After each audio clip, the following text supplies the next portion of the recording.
মসজিদে হারাম থেকে মসজিদে আকসা পর্যন্ত আসলাম এবং আল্লাহ তাআলার সাথে সান্নিধ্য করার জন্য গেলাম। মাঝখানে একটা জায়গায় থেকে গোটা জমিনের কোনো জায়গায় থেকে আমি ঘ্রাণ পাইলাম না, কিন্তু একটা জায়গায় থেকে কি রকম যেন আমি মেশকাম্বরের ঘ্রাণ পাইলাম।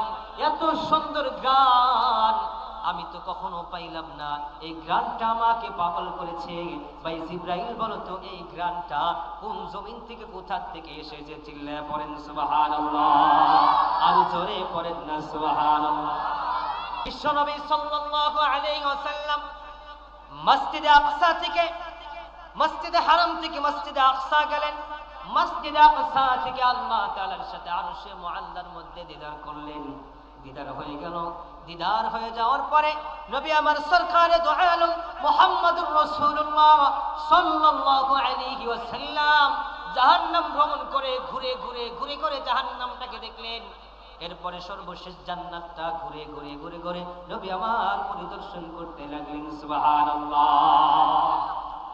নবী আমার সরকারে দো আলম জান্নাতের মধ্যে প্রবেশ করলেন। জান্নাতের মধ্যে প্রবেশ করে দেখে বিশ্ব নবী সাল্লাল্লাহু আলাইহি ওয়াসাল্লাম দেখতেছেন জান্নাতের মধ্যে আল্লাহ তাআলা স্পেশাল করে একটা মিনারা তৈরি করে জান্নাতটাকে পরিবেষ্টন করে রেখেছেন। জোরে কন্না সুবহানাল্লাহ। নবী আমার জিবরাইলকে ডেকে ডেকে বলে, ভাই জিবরাইল, জান্নাত পুরাটাই আল্লাহ তাআলার নিয়ামত দিয়ে ভরা। এই জান্নাতের মাঝখানে আবার স্পেশাল এই মিনারাটা কি জন্য আল্লাহ তাআলা রেখেছেন? নবী আমার এই কথা যখন প্রশ্ন করলেন, সকলে একটু আমার দিকে মনোযোগ দিয়ে তাকিয়ে থাকেন।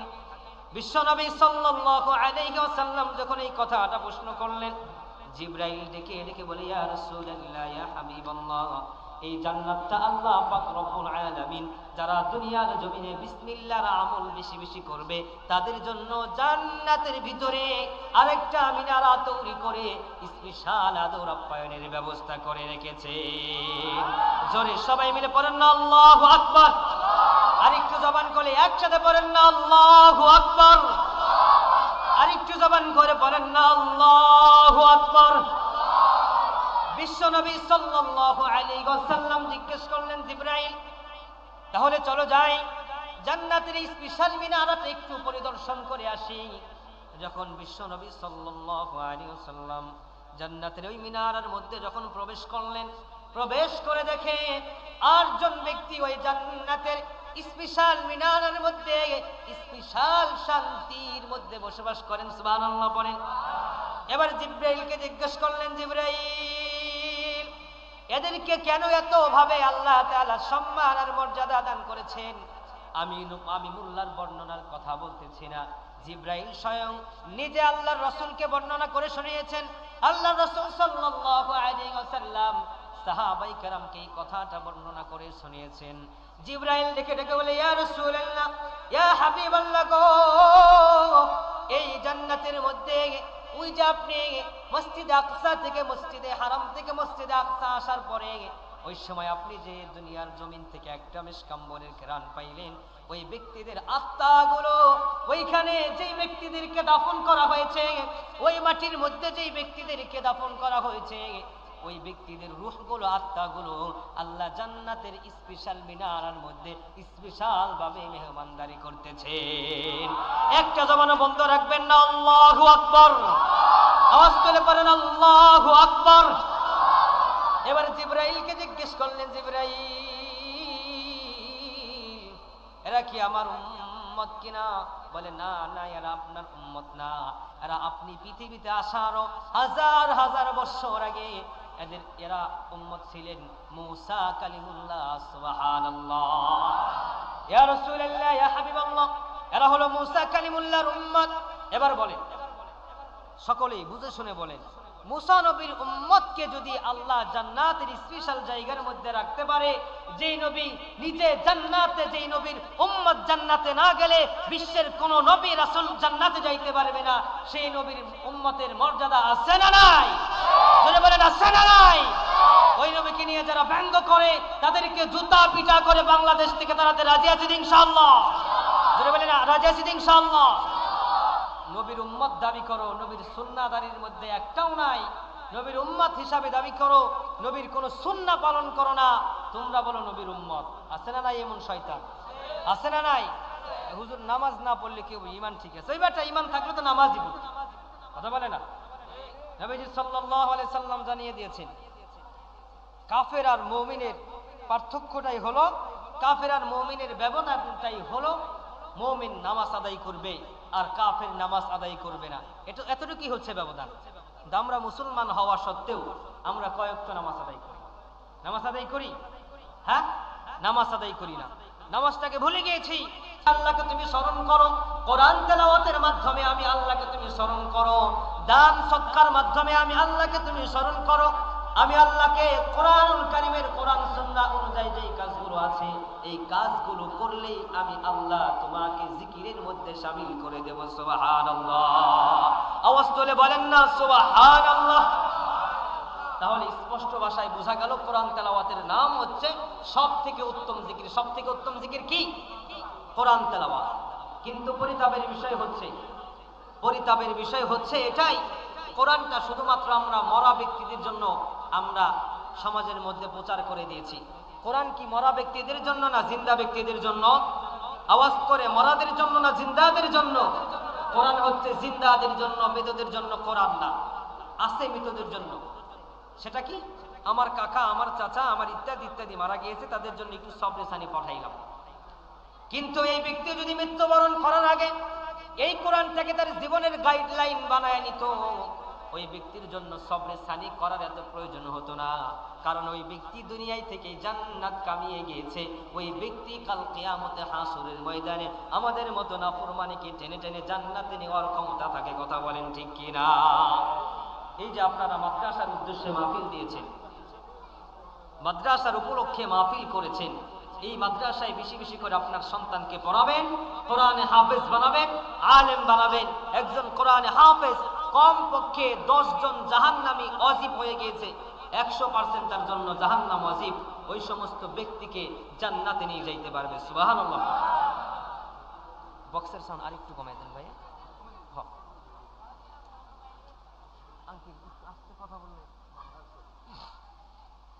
আমি আপনাদের সম্মুখে কোরআনুল কারীম থেকে একটি আয়াতে কারিমা তেলাওয়াত করেছি।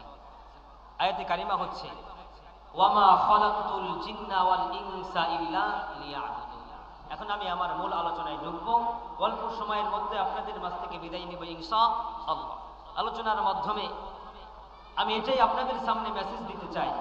আল্লাহ পাক রব্বুল আলামিন পৃথিবীতে যতগুলো মাখলুক সৃষ্টি করেছেন এর মধ্যে 2টা মাখলুককে সৃষ্টি করেছেন আল্লাহর ইবাদত করার জন্য, আল্লাহর গোলামি করার জন্য, আল্লাহর দাসত্ব করার জন্য। সুবহানাল্লাহ পড়েন।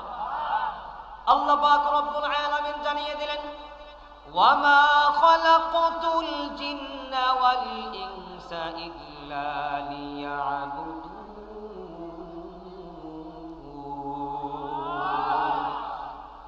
আল্লাহ পাক রব্বুল আলামিন জানালেন, ও দুনিয়ার মানুষ, আমি আল্লাহ পাক রব্বুল আলামিন জিন আর মানুষকে শুধুমাত্র আমি আল্লাহর ইবাদত করার জন্য বানিয়েছি। এছাড়া অন্য কোনো কাজের জন্য আমি জিন আর মানুষকে আল্লাহ সৃষ্টি করি নাই। সুবহানাল্লাহ। এখানে ইয়াবুদুন শব্দটি এসেছে আব্দুন থেকে। আব্দুন মানে হলো বান্দা, আব্দুন মানে হলো গোলাম। আল্লাহ পাক রব্বুল আলামিন জানালেন আব্দুন মানেই হলো গোলাম, আর গোলামের কাজ হলো মুনিবের প্রত্যেকটা কথা 100% মেনে নেওয়া। কথা বলেন ঠিক কিনা? একজন বাড়িতে, একজন মুনিবের বাড়িতে, একজন গৃহস্থর বাড়িতে আজকে যদি আমরা দিন মজুর কাজ নেই, ওই কামলা, ওই দিন মজুরের কাজ হলো সারাদিন ওই মুনিব যেটা বলবে ওটাই ওই গোলামের মেনে চলতে হবে। আওয়াজ তুলে বলেন ঠিক কিনা? তাহলে আল্লাহ পাক আমাদেরকে পৃথিবীর বুকে পাঠালেন, আল্লাহ জানিয়ে দিলেন দুনিয়ার বুকে বান্দা তোমরা গেলা, আমার কথা লা ইলাহা ইল্লাল্লাহ মুহাম্মাদুর রাসূলুল্লাহ তোমাদের জবান দিয়ে যখন থেকে বললা বান্দা, তখন থেকে আমি আল্লাহর গোলামি করা তোমাদের জন্য ওয়াজিব হয়ে ফরজ হয়ে গেল। সুবহানাল্লাহ। আল্লাহ পাক রব্বুল আলামিন জানালেন বান্দা, শুধুমাত্র আমরা জানি নামাজ পড়ার নাম ইবাদত, রোজা করার নাম ইবাদত, হজ করার নাম ইবাদত, দান করার নাম ইবাদত, সদকা করার নাম ইবাদত, মসজিদে দান করার নাম ইবাদত, মাহফিলে আসার নাম ইবাদত। আমরা সাধারণত যারা এই পবিত্র কোরআনুল কারীম সম্পর্কে আমাদের বেশি জ্ঞান নাই, বেশি ধারণা নাই, আমরা শুধুমাত্র জানি এই কয়েকটা কাজই হচ্ছে ইবাদত, আর বাদ বাকি সবগুলো হলো দুনিয়ার কাজ। কথা বলেন ঠিক কিনা? বাজান, আলোচনা বুঝতে কষ্ট হচ্ছে? সাউন্ড কি বেশি বাড়ি বাড়তেছে? অসুবিধা হলে বলবেন। তাহলে আমরা মনে করি এই কাজগুলোই কি ইবাদত, এই কাজগুলোই কি ইবাদত। কিন্তু নবী করিম সাল্লাল্লাহু আলাইহি ওয়াসাল্লাম জানালেন, না উম্মত, যখন তুমি কালিমা পড়েছো লা ইলাহা ইল্লাল্লাহু মুহাম্মাদুর রাসূলুল্লাহ সাল্লাল্লাহু আলাইহি ওয়াসাল্লাম, যখন থেকে তুমি ঈমান আনয়ন করেছো ওই সময় থেকে বান্দা তোমার জন্য পৃথিবীতে তুমি যা কিছু করবা ওই কাজটাই যদি তারাকতু ফীকুম আমরাইন লান তাদিল্লু মা তামাসসাকতুম বিহিমা কিতাবাল্লাহি ওয়া সুন্নাত রাসূলি। সুবহানাল্লাহ পড়ে। বান্দা যখন থেকে তুমি কালেমা পড়েছো, ঈমান আনয়ন করেছো, ওই সময় থেকেই যদি এই কোরআন অনুযায়ী তুমি তোমার জীবন যাপন করতে পারো, রাসূলের সুন্নাহ অনুযায়ী জীবন যাপন করতে পারো, আমি আল্লাহ পাক, আমি আল্লাহর রাসূল সাল্লাল্লাহু আলাইহি ওয়াসাল্লাম জানিয়ে দিলাম, বান্দা ওই সময় থেকেই প্রত্যেকটা কাজ যদি কোরআন আর সুন্নাহ অনুযায়ী হয়, প্রতিটা কাজই আমি আমার আল্লাহ তোমাকে ইবাদতের সাথে শামিল করে দিবেন। সুবহানাল্লাহ। আওয়াজ তুলে পড়েন না সুবহানাল্লাহ। তিনি কে? কিন্তু পরিতাপের বিষয় হচ্ছে আমাদের কাছে এসে দোয়া চাই, হুজুর আমার সন্তান কথা শোনে না, আমার সন্তান আমার অবাধ্য সন্তান হয়ে গিয়েছে। আমি ওই সময় বলি, বাজান, সন্তান তো অবাধ্য হবেই। যখন সন্তান নেওয়ার প্রসেসিং চলছিল তখন তো কোরআন হাদিস অনুযায়ী আর হুজুরের কথার অনুযায়ী চলে নাই, চলছে হলো শয়তানের আর নিজেদের মন করা অনুযায়ী। কথা বলেন ঠিক কিনা? এখানে যারা আছেন বৃদ্ধ বাবাজিরা বা যুবক ভাইরা, আপনারা কি বলতে পারবেন, কয়জনে বলতে পারবেন যে স্ত্রীর সহবাসের আগে দোয়া আছে? কয়জনে জানেন? জানেন? জানেনই না, আমল করবেন কি? তাহলে তো আপনার সন্তান টেন্ডারবাজ, চাঁদাবাজ, লুচ্চা, বাটপার, সিটার, লম্পট, দর্শনকারী হবে। কথা বলেন ঠিক কিনা? জোরে বলেন ঠিক কিনা? দোয়া পরে যান, দোয়া পরে স্বামী স্ত্রীর ভালোবাসার অন্তিম সময় পার করেন। ওই সময়ে যদি বাচ্চা ধরে যায়, খোদার কসম আবু বকর সিদ্দিক রাদিয়াল্লাহু তাআলা আনহুর মতো সন্তান পৃথিবীতে জন্মগ্রহণ করতে পারে। সুবহানাল্লাহ পড়েন না? জোরে পড়েন না সুবহানাল্লাহ। আমরা তো ইতিহাস শুনি, আব্দুল কাদের জিলানী, মঈনুদ্দিন চিশতি, আমরা ফাতেমাতুজ জাহরার কথা শুনেছি, রাবিয়া বুসরির কথা শুনেছি। এদের মা বাবার ইতিহাসগুলোকে একবার পড়েছেন? হ্যাঁ, একটা কথা আমরা জানি, গাছ ভালো যার ফল ভালো তার। গাছ ভালো যার ফল ভালো তার। আরে গাছই ভালো না, ফল ভালো হবে কিভাবে? পিছন দিক থেকে খুব বাড়াবাড়ি বাড়ি টাড়ি মারতেছে। কোন কোন করে কে বাড়ি? এই যে কোন কোন কোন কোন শব্দ দিচ্ছে, এই সাইডের সাউন্ডটা কমিয়ে দেন। আমারই তো মাথা ধরে যাচ্ছে। মাইকের সাউন্ড কমিয়ে দেন, আরো কমান, আরো কমান, আরো কমান, কমান, কমে না কেন? আরো কমান। জিকির করি লা ইলাহা ইল্লাল্লাহ, লা ইলাহা, আশহাদু আল্লা ইলাহা ইল্লাল্লাহ ওয়া আশহাদু আন্না মুহাম্মাদান আবদুহু ওয়া রাসূলুহু সাল্লাল্লাহু আলাইহি ওয়াসাল্লাম। তোর সকলেই অনলাইন থেকে শিখে নেবেন স্ত্রী সহবাসের দোয়াটা কি। পারবো তো ইনশাআল্লাহ? পারবো আমরা ইনশাআল্লাহ। এবার আসুন, বিশ্ব নবী সাল্লাল্লাহু আলাইহি ওয়াসাল্লাম জানিয়ে দিলেন, ও উম্মতেরা রে, দুনিয়ার বুকে তোমরা যা কিছু করবা মুসলমান হওয়ার পর থেকে, ইমানদার হওয়ার পর থেকে, ওইটা যদি কোরআন আর সুন্নাহ অনুযায়ী হয়, তাহলে তোমাদের প্রতিটা কাজ আল্লাহ পাক রব্বুল আলামিন নেকি দ্বারা ভরপুর করে দেবেন। সুবহানাল্লাহ। আওয়াজ তুলে বলেন না সুবহানাল্লাহ। নবীজি সাল্লাল্লাহু আলাইহি ওয়াসাল্লাম জানিয়ে দিলেন, ও আমার উম্মতেরা রে, প্রত্যেকটা কাজের শুরুতে যদি তোমরা বিসমিল্লাহির রহমানির রহিম বলে যদি প্রতিটা কাজ তোমরা শুরু করতে পারো, তোমাদের প্রত্যেকটা কাজের মধ্যে আল্লাহ তাআলা বারাকা দান করে দিবেন। সুবহানাল্লাহ। আওয়াজ তুলে পড়েন না সুবহানাল্লাহ। নবী আমার সরকারে দু আলম মুহাম্মদুর রাসূলুল্লাহ সাল্লাল্লাহু আলাইহি ওয়াসাল্লাম মেরাজ করার জন্য মেরাজ করার জন্য যখন আল্লাহ তাআলার সাথে সান্নিধ্য লাভ করার জন্য যখন গেলেন, পবিত্র কোরআনুল কারীমের মধ্যে জানিয়ে দিলেন বিসমিল্লাহির রহমানির রহিম।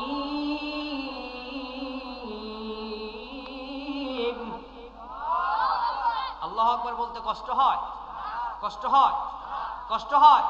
আল্লাহু আকবার বললে কি লাভ জানেন? বলবো? আমি এখন আলোচনা গুছাইতে পারতেছি না, সাউন্ড এখন আমার সাথে ম্যাচিং হচ্ছে না বিদায় আমি আলোচনা এখনো গুছাইতে পারতেছি না। আপনারা অনেকেই রাগ করতেছেন, কষ্ট পাইতেছেন, তাই না?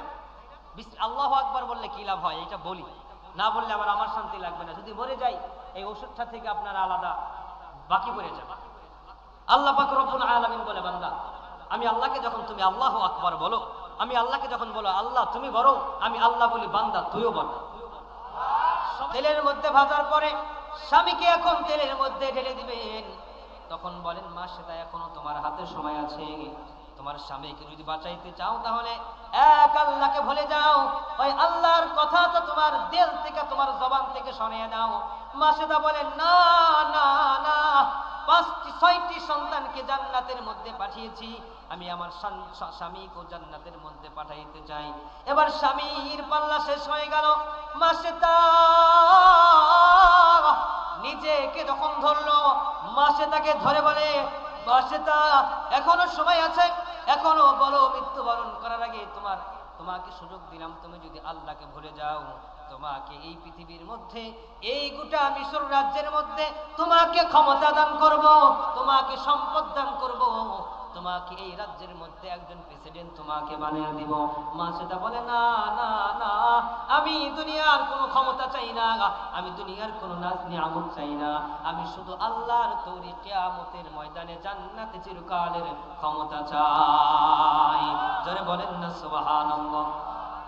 মৃত্যুদণ্ড দেওয়ার আগে মা সেটাকে জিজ্ঞেস করলেন, মা সেটা এখন তো তোমাকে মৃত্যুদণ্ড দেওয়া হবে, মৃত্যুদণ্ডের আগে বলো তোমার কি কোনো চাহিদা আছে কিনা, তোমার কি কোনো ইচ্ছা আছে কিনা, মরার আগে তুমি বলো তোমার ইচ্ছাটা আমি পূরণ করব।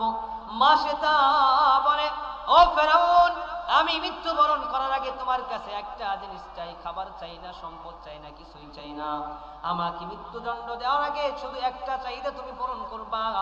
আমরা এই 8 জন ব্যক্তি যে তোমার দেওয়া শাস্তিতে তেলে ভাজি হয়ে গেছি, আমাদের প্রত্যেকটা হাড়গুলো একত্রিত করে একটা জায়গার মধ্যে তুমি কবর দিয়ে দিবা।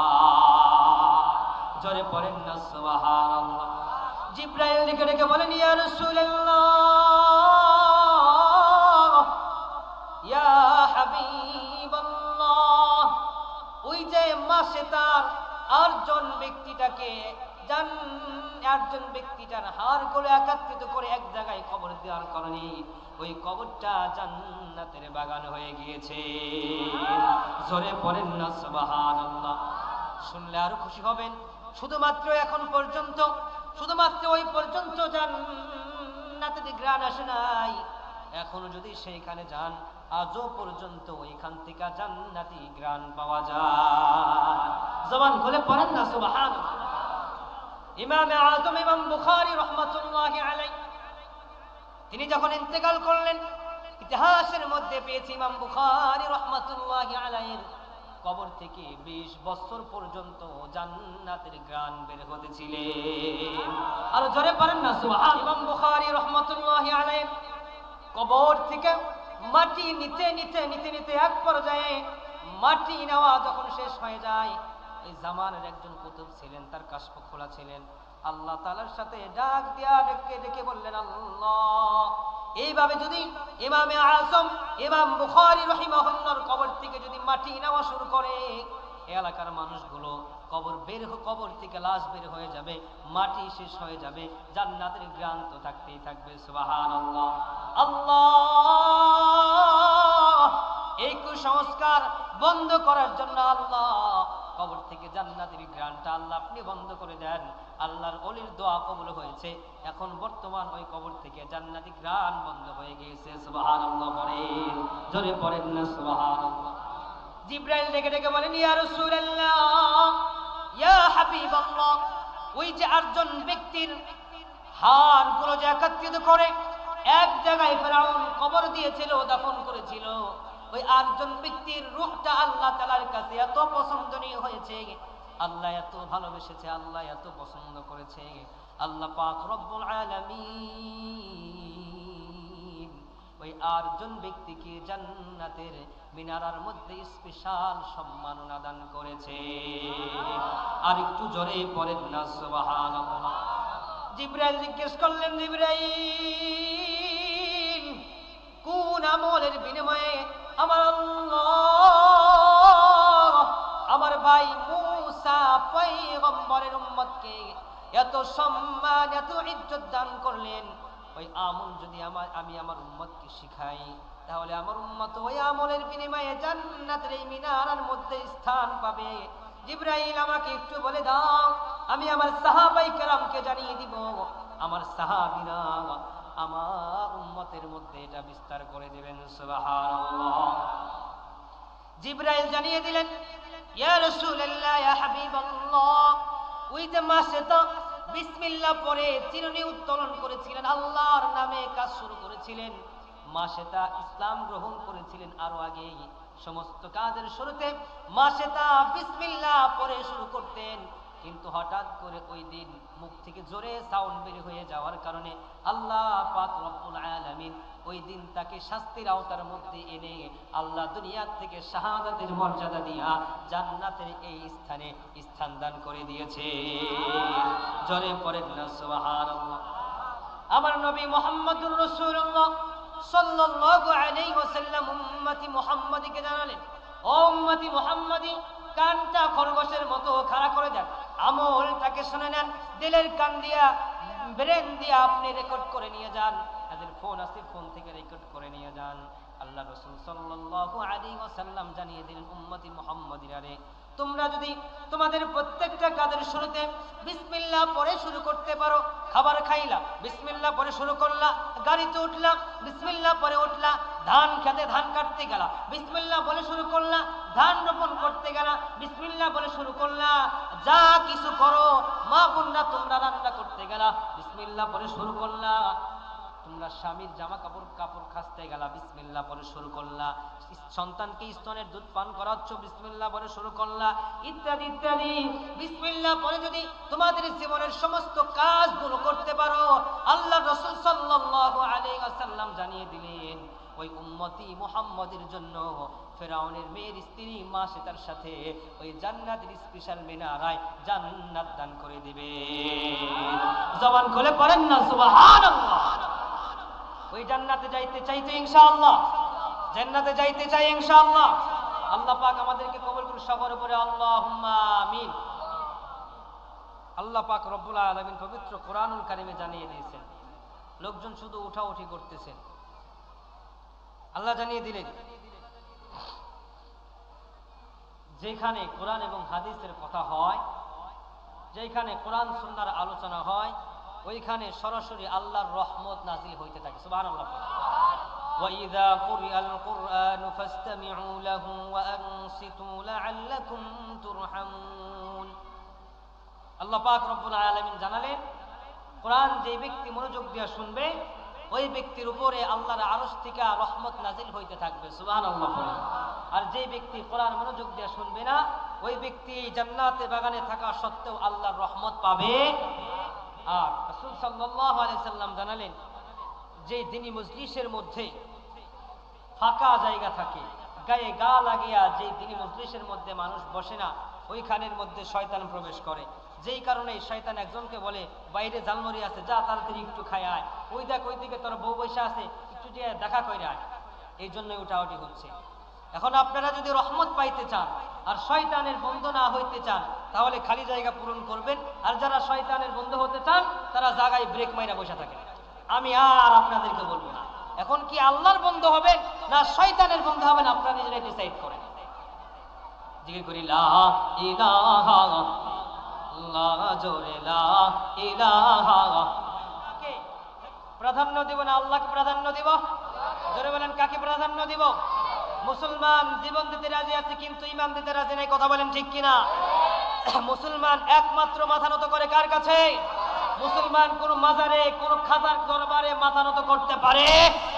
মুসলমানের এই কদম লোটাবে কার দরবারে? আল্লাহ পাক আমাদেরকে বোঝার তৌফিক দান করে, চিল্লা বলে আল্লাহুম্মা আমিন।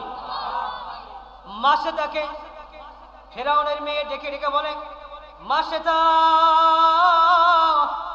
এখনো সময় আছে, আমার বাবা ফেরাউনের কান পর্যন্ত যাওয়ার আগেই তুমি তোমার খোদাকে বলে যাও, তুমি তোমার ইলাকে বলে যাও, অন্যথায় তোমাকে কঠিনভাবে শাস্তির আওতায় আনতে হবে, আর না হলে তোমাকে কিন্তু কঠিন শাস্তি দেওয়া হবে। নাউজুবিল্লাহ পড়েন। মাসেতা এক বাক্যে বলে দিলেন, ও আমার মনিব, আমি কোনোভাবে তোমার বাবাকে আমি আমার খোদা হিসাবে মানতে পারি না। আমার খোদা হলেন এক আল্লাহ, লা ইলাহা ইল্লাল্লাহ, মুসা কালিমুল্লাহ। যখন এই কথা বললেন, কোনোভাবেই যখন মানেন না, এক পর্যায়ে তিনি বিচার নিয়ে গেলেন তার বাবা ফেরাউনের দরবারে।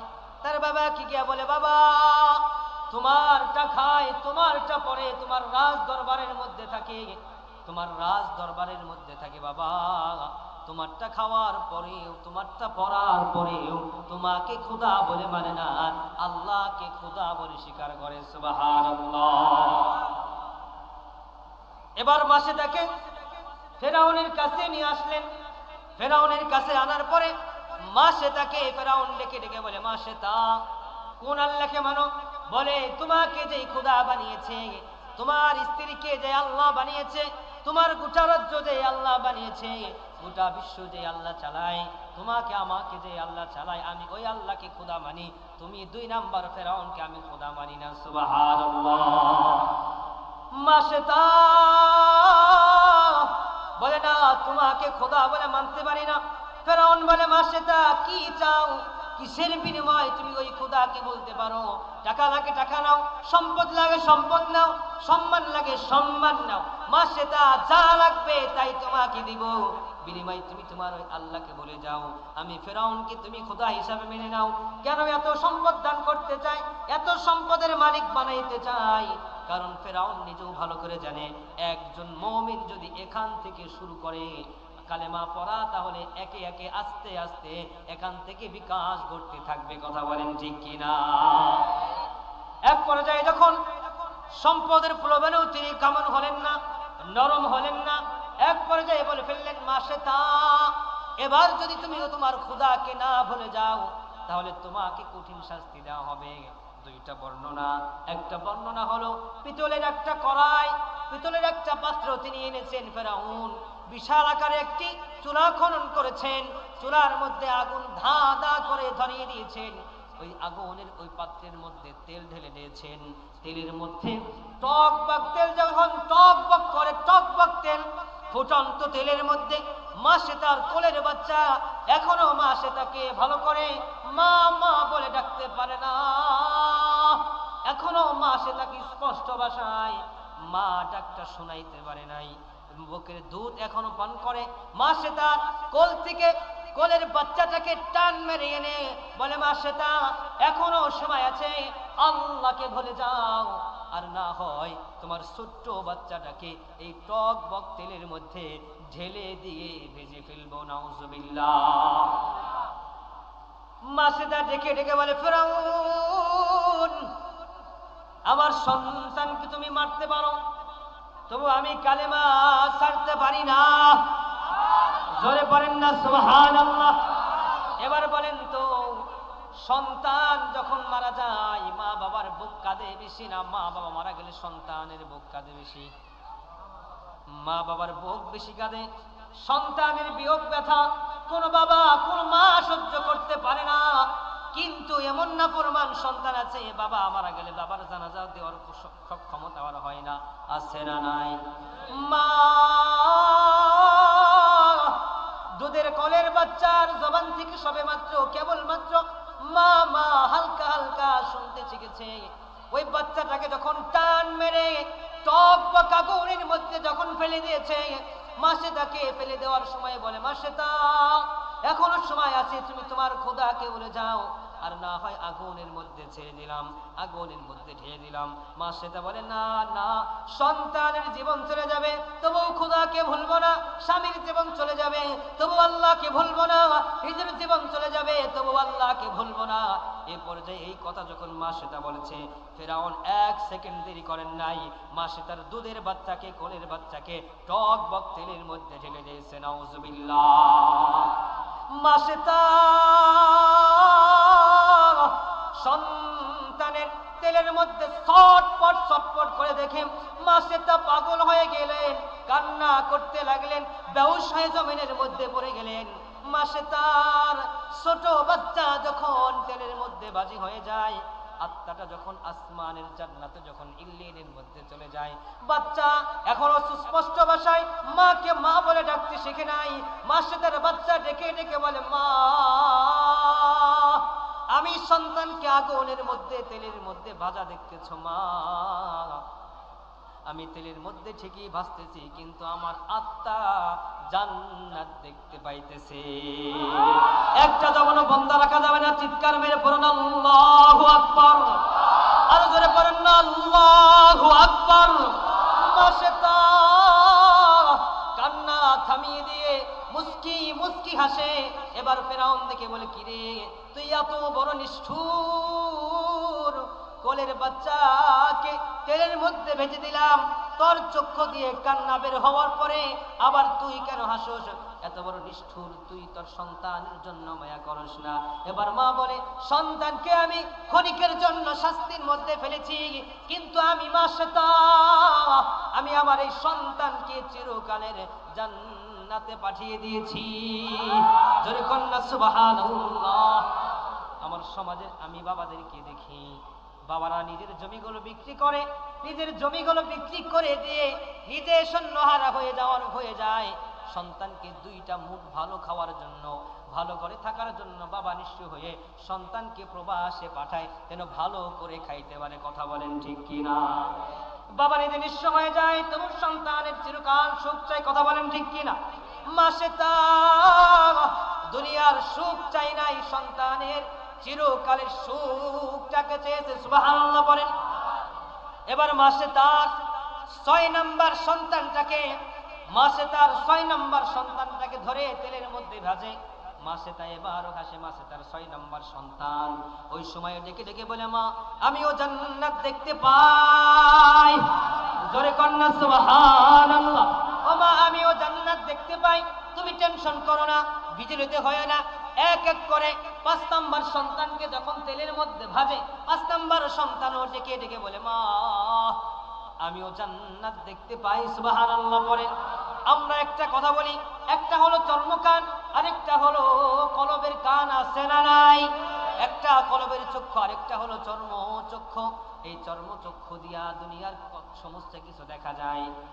এই দুনিয়ার চর্ম কান দিয়া দুনিয়ার কথাগুলো শোনা যায়, কিন্তু অন্তরের কান যদি কারো খুলে যায়, সে জান্নাতের কথাগুলো শুনতে পায়। কথা বলেন ঠিক কিনা?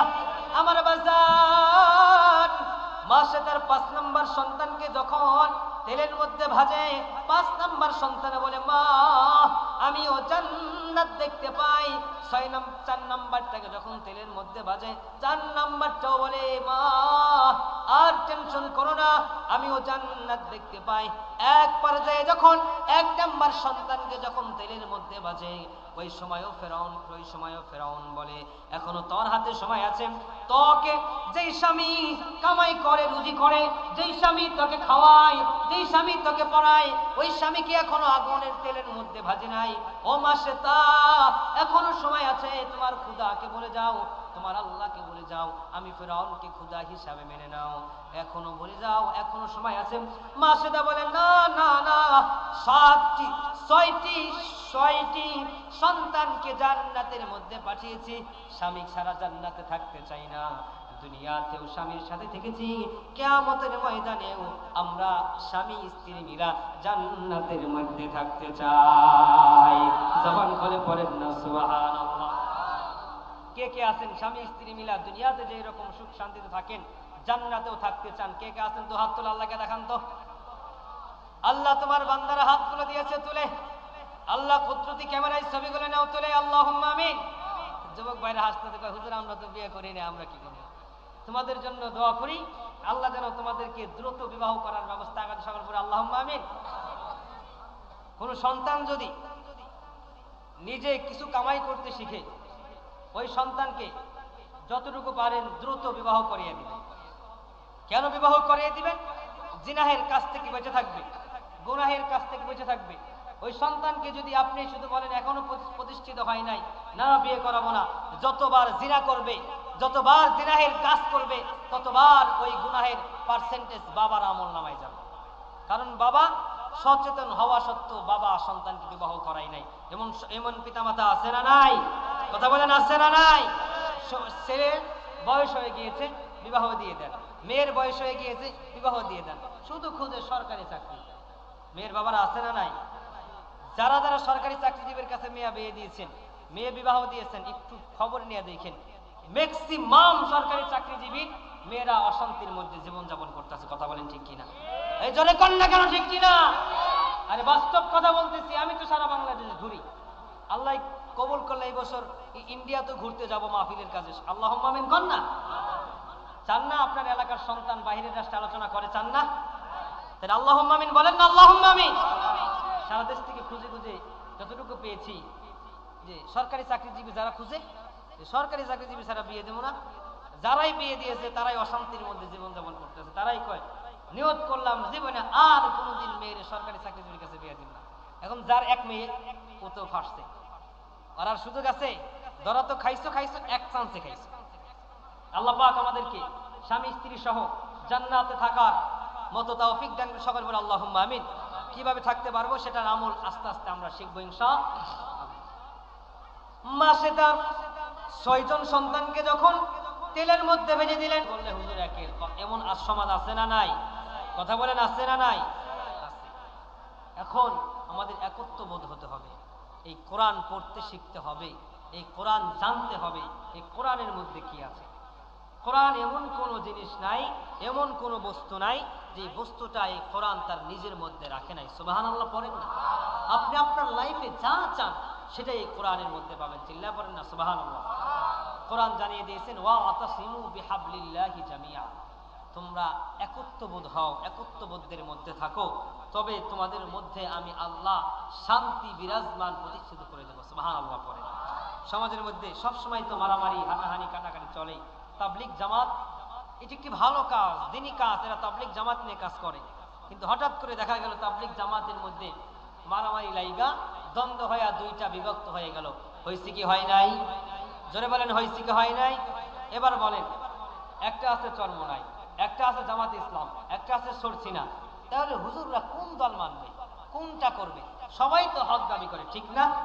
হ্যাঁ, যারা দেওয়ানবাগী এরাও কয় আমরা হক, যারা আটরশি এরাও কয় আমরা হক, যারা কওমি অঙ্গন এরাও বলে হক, যারা হেফাজত এরাও বলে হক, যারা জামাতে ইসলাম এরাও বলে হক। এখন আমরা সাধারণ জনগণ পড়ে গেছি মাঝখানে দ্বিধাদ্বন্দ্বের মধ্যে। কথা বলেন ঠিক না? আমরা হক কোথার থেকে পাবো? হক ওই সময় নিজেরাই বুঝতে পারবো যখন এই পবিত্র কোরআনুল কারীম পাঠে সকাল বিকাল অর্থ সহ যখন নিজেরা পড়তে শিখবো, তখন আমরা হক আর বাতিলকে পার্থক্য করতে পারবো। কথা বলেন ঠিক কিনা? দুঃখ লাগে, কষ্ট লাগে, এই বাংলার জমিনে যে সমস্ত আলেম ওলামা কোরআন পড়া শিখাইলো, কোরআনকে আনলো, বাংলার কিছু নব্য মুস্তাসদিকরা এই কোরআনের হাফেজদেরকে অত্যাচার করে। এমন শয়তান আছে না নাই? সাত গ্রুপ, বেতাতি গ্রুপ, এদেরকে আমি দুই চোখে ভরা দেখতে পারি না। এই বাংলাদেশে ইসলাম শিখাইছে উলামায়ে দেওবন্দ, এই বাংলাদেশের মধ্যে ইসলাম এনেছে হক্কানি উলামায়ে কেরাম। টঙ্গীর ময়দানে সাতপন্থী লোকরা, এই যে আপনাদের ধল্লা মাদ্রাসায় ছোট ছোট পোলাপান যে এরকম কোরআন তেলাওয়াত করে, এরকম করে কোরআন তেলাওয়াত করতেছে, এদেরকে ধরে আছাড় মেরে হত্যা করে ফেলেছে, আছাড় মেরে মাথা ফাটিয়ে ফেলেছে। এরা বলে আমরা হক। এরা কি হক হতে পারে? আওয়াজ তুলে বলেন, এরা হক হতে পারে? যে ব্যক্তি কোরআন পড়ে, কোরআন ঝুলে ঝুলে পড়তেছে, ওই কোরআনের পাখিদেরকে আছাড় মেরে হত্যা করে, ওই কোরআনের পাখিদেরকে রক্তাক্ত করে, এরা কখনো হক হতে পারে না। কথা বলেন ঠিক কিনা? এদেরকে বাংলার জমিনের টঙ্গীর ময়দানে জীবনে আর কখনো আসতে দেওয়া হবে না। কথা বলেন ঠিক কিনা?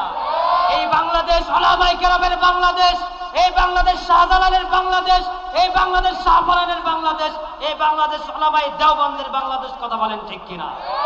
এই বাংলাদেশের সাতপন্থী কখনো প্রবেশ করতে দেওয়া হবে? অবশ্যই বলেন হবে। যে ব্যক্তি কোরআনের হাফেজদেরকে হত্যা করবে, কোরআন পড়া অবস্থায় তারা যদি বলে আমরা হক, আমরা সত্য ইসলাম প্রচার করি, বোঝা গেল ওর মধ্যে শয়তানের আবু জাহেলের মতো কিছু লেলসা আছে। কথা বলেন ঠিক কিনা? এদেরকে আমরা প্রশ্রয় দিব? কথা বলেন প্রশ্রয় দিব? মসজিদে আসতে দিব? যতই তুমি নামাজ পড়ো তুমি মসজিদে আসতে পারবা? মুনাফিক, ইন্নাল মুনাফিকিনা ফিদ দারকিল আসফালি মিনান নার। আমার একটা আলোচনা ইউটিউবে আছে, আপনারা দেখে নেবেন। মুনাফিকুন নামে একটা সূরা আছে, সূরা কাফিরুন নামে একটা সূরা আছে, আছে না নাই? এই হাফেজ সাহেবরা বলো আছে না নাই? মুনাফিকুন সূরা বড় না কাফিরুন সূরা বড়? সবাই মুনাফিকুন সূরা বলো না কাফিরুন সূরা বলো? মুনাফিকুন সূরা হচ্ছে বড়, কাফিরুন সূরা হচ্ছে ছোট। কেন জানেন? আল্লাহ কাফিরের থেকে মুনাফিককে বেশি ঘৃণা করে। নাউজুবিল্লাহ পড়েন না? কাফিরের থেকে মুনাফিককে বেশি ঘৃণা করে। এখন বলেন তো বাজান, মুনাফিক কাকে বলে? যিনি কাফের তাকে, না যিনি মুসলমান তাকে? কথা কয় না, কথা কয় না, বুঝেন না? মুনাফিক তাকে বলে যিনি মুসলমান, ঈমান আনয়ন করার পরেও, ঈমান আনয়ন করার পরেও তিনি মুনাফিকতা করে। কিভাবে মুনাফিকতা করে? মনে করেন সভাপতি সব কোথায়? সামনে এসে বসে। মুনাফিক তাকে বলে একজনের কাছ থেকে, আমার সাথে একজনের সাথে ঝগড়া আছে, তার সাথে গিয়া তার সাথে আমার নামে যত দুর্নাম আছে তার সাথে করলো, আবার তার কথা আমার নামে এসে দুর্নাম করলো, দুই দিক থেকেই ভালো সাজলো। এমন ব্যক্তি আছে না নাই? এমন ব্যক্তি আছে না নাই? এদেরকে বলে মুনাফিক। ইসলামের জন্য বলে ইয়া মুহাম্মদ সাল্লাল্লাহু আলাইহি ওয়াসাল্লাম, মুহাম্মদ টেনশন কইরো না, তোমার সাথে আছি। আবার ওইদিকে আবু জাহেল, আবু জাহেল টেনশন করিস না, আসি মুহাম্মদের কাছ থেকে সব খবর টবর আইনা তোর কাছে দিলাম। মুহাম্মদ এইভাবে যুদ্ধ করতে চায়, এইভাবে ইসলামটাকে বিজয় করতে চায়, এইখানে এইখানে এই করবে। এবার তোরা গিয়া জায়গা মতো কোপ মারবি, ইসলামের লোক সব মরে যাবে, ইসলাম দুনিয়া থেকে আলাদা হয়ে যাবে। ইসলামকে কিয়ামত পর্যন্ত কোনো রাম আর বাম আলাদা করতে পারবে? পারবে? যতই পাই তারা করো, ইসলামকে দুনিয়া থেকে আলাদা করা যাবে?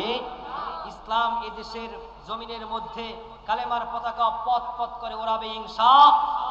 কোন একদিন এদেশের আকাশে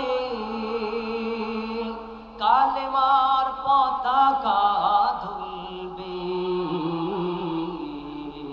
সেদিন সবাই খোদাই বিধান পে দুঃখ বেদনা ভুলবে, সেদিন আর রবে না হাহাকার, জুলুম অন্যায় ব্যভিচার, সেদিন সবাই খোদাই বিধান পে দুঃখ বেদনা ভুলবে। কথা বলেন ঠিক কিনা?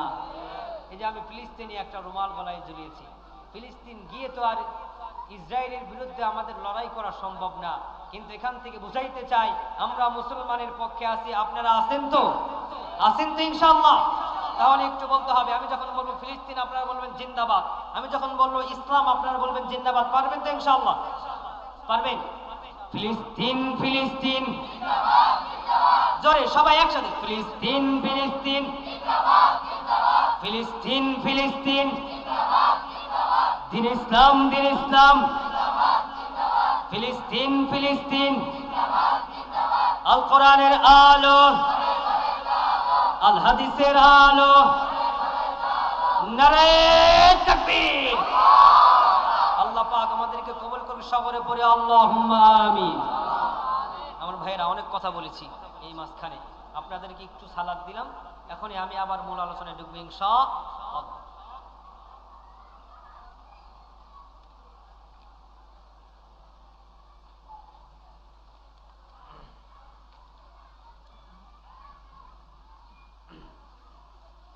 এবার বাজান আপনারা সকলে জবান খুলে বলেন, একটু আগে যে আলোচনা করেছি আলোচনা সকলের বোঝা আসছে? আসছে? কে কে বুঝেন না একটু হাত তোলেন। সবাই বুঝছেন? সবাই সবাই জি বলেন আলহামদুলিল্লাহ। চিল্লা পড়েন আল্লাহু আকবার, জবান খুলে পড়েন আলহামদুলিল্লাহ। এবার আলোচনা হচ্ছে নামাজ। আল্লাহ পাক রব্বুল আলামিন জানিয়ে দিলেন, ইয়া